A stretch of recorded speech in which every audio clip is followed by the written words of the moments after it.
Pour tout dirigeant du secteur de la santé en Europe, ce qui va suivre est absolument crucial. Un tout nouveau cadre réglementaire vient de changer les règles du jeu en matière de cybersécurité. Et il est plus que temps de s'y préparer. C'est parti. Pour comprendre pourquoi, il faut regarder la réalité en face. Rien qu'en 2024, on a vu des hôpitaux entiers paralysés par des attaques informatiques. Et on ne parle pas d'un simple bug, non. On parle de services vitaux interrompus, de soins reportés. La sécurité des patients est aujourd'hui directement menacée par le risque cyber. Alors face à cette menace grandissante, la question est simple. Que fait l'Europe ? Comment protéger ces infrastructures de santé qui sont si critiques ? Eh bien la réponse n'est pas une simple recommandation, c'est un véritable arsenal législatif qui est en train de se déployer.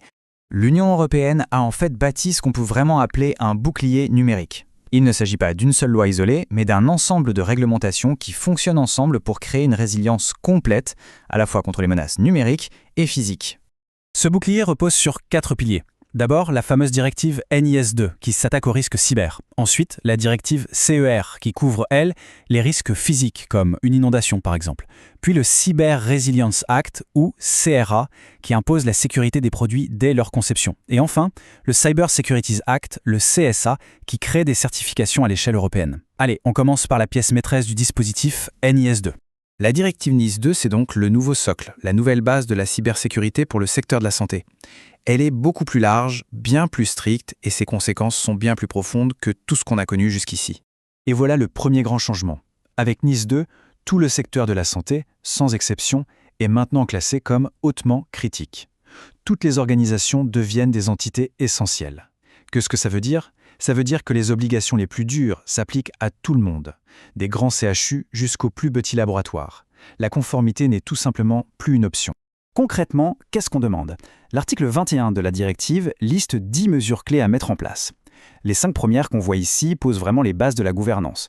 Il faut une politique claire d'analyse des risques, savoir quoi faire en cas d'incident, garantir la continuité des soins quoi qu'il arrive et, très important, sécuriser toute sa chaîne de fournisseurs.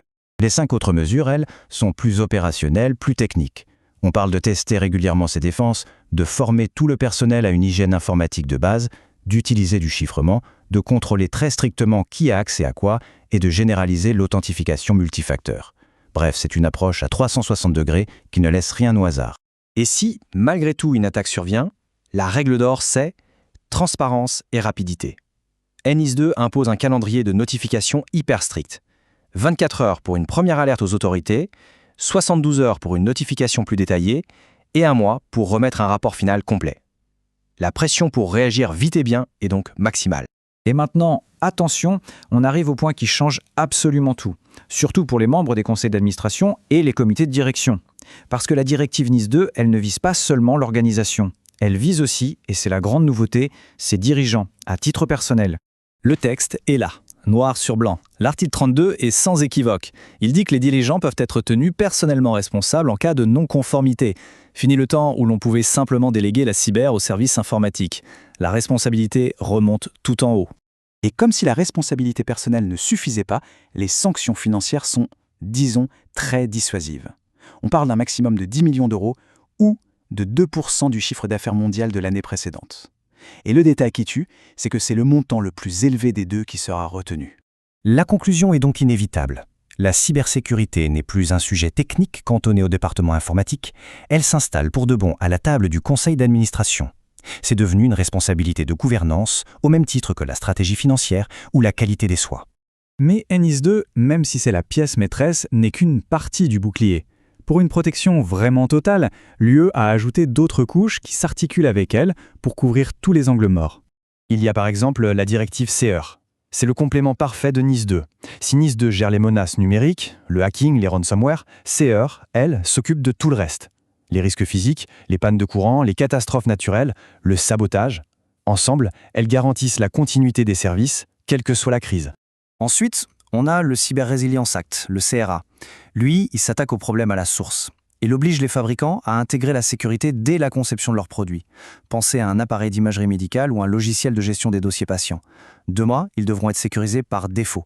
Ça relève énormément le niveau de protection de base pour les hôpitaux. Et enfin, le Cyber Security Act. Son rôle, c'est de créer un marché de confiance. Il met en place des schémas de certification reconnus partout en Europe.